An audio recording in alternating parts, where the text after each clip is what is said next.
মনে আছে সেই ছোট্ট মেয়েটিকে, যে তার অভিনয় দিয়ে সব্বার চোখে জল এনে দিয়েছিল? হ্যাঁ, ঠিকই শুনেছো তোমরা। সাউথের একটি ছবি দেইভা থিরুমগাল, সেখানে ব্রিককমের মেয়ে নীলার চরিত্রে অভিনয় করেছিল এই ছোট্ট মেয়েটি।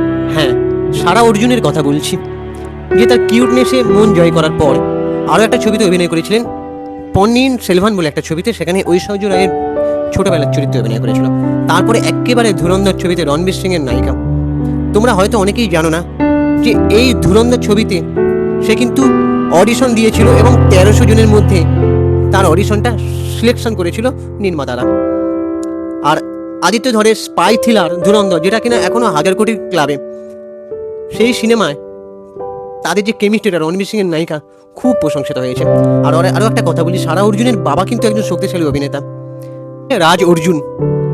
আর তোমরা এবার জানাও যে এই যে তার ট্রান্সফরমেশনটা, মানে ছোট থেকে বড় হয়ে আজ ধুরন্ধর নায়িকা বলিউডের, তোমাদের এটা কেমন লাগছে? আর এই সারা অর্জুনকে তোমরা কে কে পছন্দ করো?